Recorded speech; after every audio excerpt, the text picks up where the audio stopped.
Hey everybody, Friday night videos, Friday night blogs. Hope your week went well.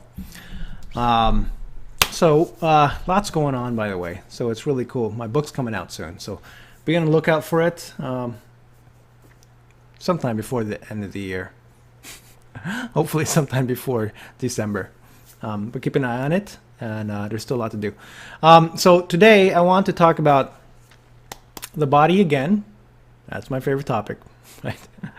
And what tension is for, or what tension represents. That's a better topic. What does tension represent?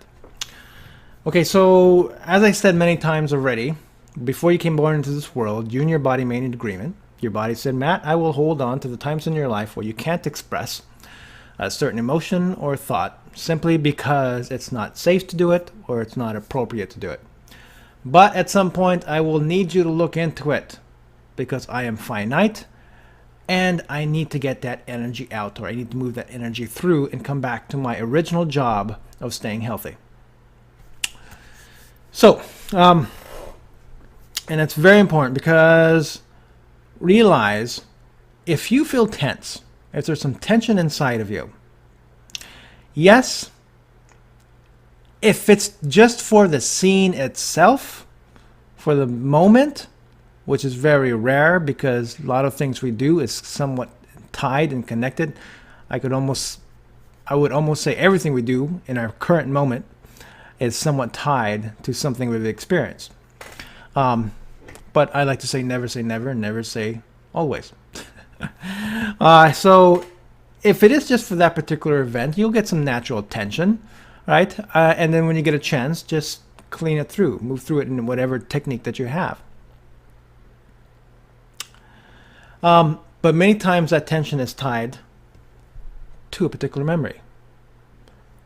And if it's just a super strong tension, and that tension can come in a form of a tightness or constriction, it can even come in a form of a numbness, right? Numbness for me is still tension because it's still preventing energy from moving through. Basically, anything that moves energy inside your body to allow your body to flow freely with health is a tension. So when you have a tension inside your body, it's representative of a particular set, as I call it, sensation, emotion, and thought. And maybe possibly a particular memory or memories that you've held on to and you've never allowed to fully process or move through. So when I'm working with somebody and I notice some tension inside of the body, I'll come up with a set. And there's something inside the reflective transformation system. I just gave you the name, the new name. Right now it's currently the perfect affirmation, but it's going to change to the reflective transformation system. So when I see some tension, we come up with a set, we listen to the body, we figure out what the sensation, the emotion, and the thought is. If the client can, I say just observe the tension. Your tension is just your body letting you know what you've held on to in the form of a memory, in the form of an emotion, in the form of a thought, right? It's just letting you know so that you can concentrate on it, not concentrate, you can reflect or contemplate or ponder on it, right? So the body can go back to doing its natural job of cleaning and health. Unfortunately, many of us, when we get tension, what do, right? Drink it away, drug it away, sex it away, run it away, right? Over-exercise it away, over-talk it away. And we never really allow our bodies to do what it was meant to do, which is naturally and innately heal what is not organically you. All right, let me give you an example. So let's say you're a little kid playing with a fire truck. It's a brand new fire truck. Mom and dad spent $100 on it. Right? And so here you are in the backyard and you're making it run through all of these crazy rocks. You're banging it up against the rocks. You're having fun. You're just enjoying it. And then mom and dad goes, oh my God, I paid $100 for that thing. Be careful with it. Right? And you're going, really? I thought it was my toy. I just want to have fun with it. Right? But notice, I'm going to digress just a little bit, but notice what that does. Kids having fun, kids having joy. Remember, the subconscious mind is not a linear mind. It's an associative mind. So he's having a lot of joy. Then all of a sudden, mom or dad yells, "Don't do that toy!" And you just, what does the kid do? You freeze up, right? Right? And then you're like, "Oh, what did I do? What did I do?" And notice how the body gets tense. If you don't find a proper way to move that through, that tension will stick every time you get a similar scene like that happening in your life. So there's something called the upper limits of good energy, right? And so many times people start to feel really good, but it's a little unsettling. And then they go, "Uh-oh, when's the shoe going to drop?" And next thing you know, they start focusing on the shoe dropping and they sabotage all the good stuff. But look what happened with this kid. Notice, he's having joy. All of a sudden, mom yells, screams, "Don't play with that." Joy now gets associated to, I'm doing something wrong. Right? So that's why subconsciously, sometimes when we're feeling really good, we're like looking for something bad to happen. Because we never fully got to experience that joy. Or we never allowed that joy's energy to fully process through our bodies. Right? So anytime similar in the body is an amazing mechanism where it remembers your life. Anything of similar or similar scenes, any similar type of event or memory, or I can't even speak.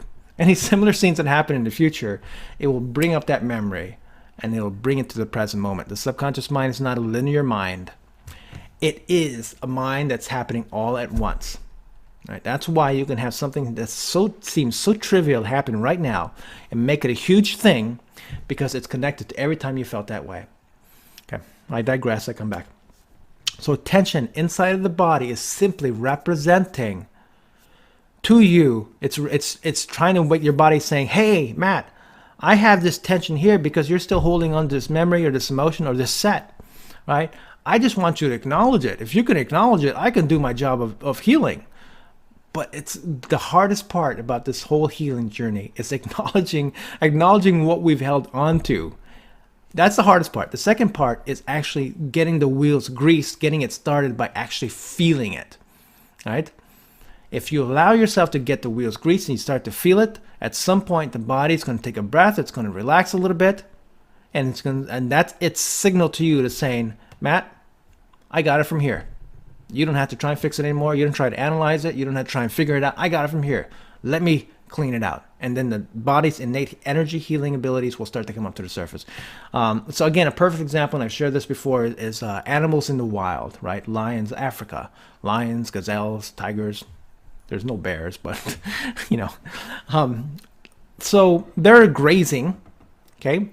And then all of a sudden, a tiger starts running down, and the gazelles go, "Oh," fight or flight, and it takes off, okay? And then when it gets a quiet moment, what it does is it allows the energy to move through its central nervous system by shaking it out. It does this little shake, right? And then they let the fear go. That's why you can find them in the same pasture or same area, grazing in front of the tiger again, all over again, because they're not holding on to the same stress, right? But what we do as human beings, if that were us, what we would do, right? We would graze, tiger would come down, we'd run, we'd get away, and we'd be tight. We'd go, "Oh my God." Now we've made like, "Oh my God, I'm looking for that tiger 24 hours a day, 7 days a week." So your body never gets to rest. Right? It never gets into that healing mode to where it can come back to what's more balanced and easier for you. But animals have they don't sit there and contemplate. They don't sit there and think. Something happens, they get away, they move it through the body, they shake it out, and they come back to the same area. And here's the thing. When they come back to the same area, if that tiger's not hungry anymore, they're all cohabitating in the same area peacefully, right? Until the next moment happens. But again, as human beings, what do? We have one moment that happens, we hold on to it, we contemplate, we try to control it, and now we try to prevent it, which takes up all of our energy, right?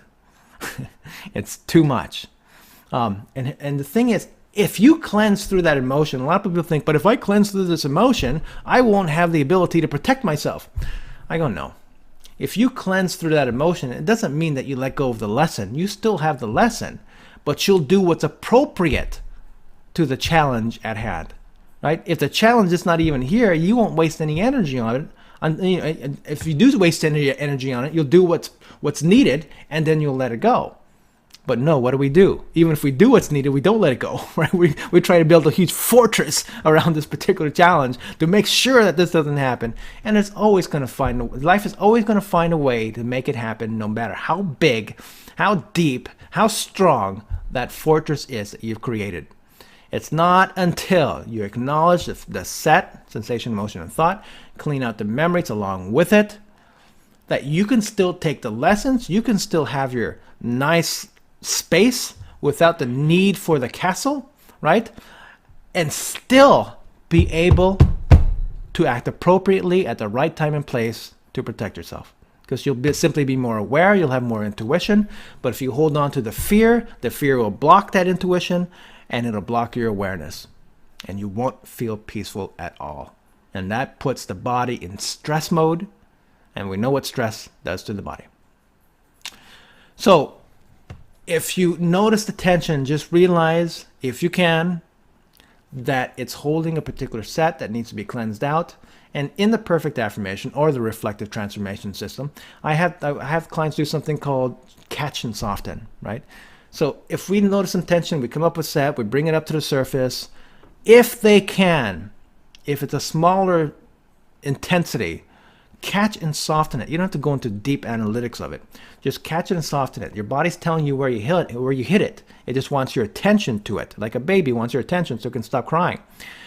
It needs your attention on it. Be aware of it, and the body kind of looks up at you and go, okay, you're still looking, you're still here, you're still with me. Okay, I can now do my job. You can let go. I'll do my job of cleaning it out. You need to acknowledge it. You need to get the wheels greased and started, and then the body will start to take over. And there's a point where if you're focusing on a particular set, your body will go, and you'll just relax and at ease. That's your body's signal to you. Matt, I got it from here. You don't need to do anything more. Let me finish cleansing, but I still need your attention. That's all I need. Just keep your attention on me. Just hug me, metaphorically, right? Be with me, so I can do my job, right? And then it can do its job. The body relax. You come back into a more of a non-stress zone, and the body starts to feel better. Now, I do say though, if we're working on a set and one of two things happen, the body tenses up and it's just not letting go, or if a memory comes up and it's just not going away, then we look deeper into it. But that's another video for another time. But for the most part, if you get attention and if you get to sit, stop for a moment, acknowledge it. If you can find a set, great. If you found the languaging to do that, a lot of people don't have the languaging to do that, so they just sit and observe it. Sitting and observing the sensation is fine, and many times it will probably go away.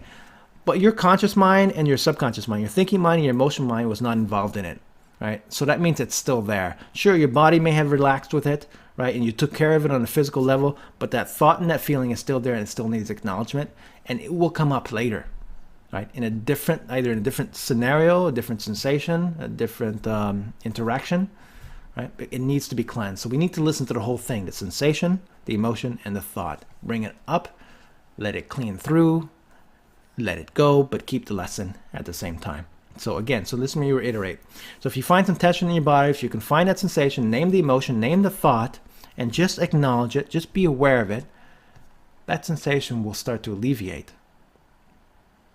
Try it, right? If it's not, unless if it's huge, it won't. You're gonna need to come up. You're gonna need you need a whole session on that, right? But if it's lighter, somebody cuts you off, right? You go, oh, that mother effer, blah blah blah. And then also you feel all the tension in your chest, right? You give it a name. I feel angry. I feel angry at the thought of him cutting me off. Sensation is the chest. The emotion is angry. The thought is him cutting me off. Sit and just observe it, right? And as long as that is not a huge trigger for you, triggering events of anger inside of your life, right? Inside of your childhood, inside of your teenagehood, whatever, that will simply evolve. So not evolve. That will dissolve. It will evolve, actually. It will evolve back to who you truly are. So it'll dissolve, and then you can go back.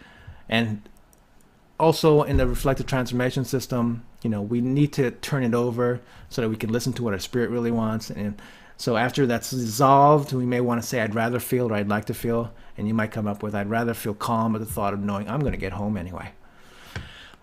And then you relax even more. And then that event is a non-event.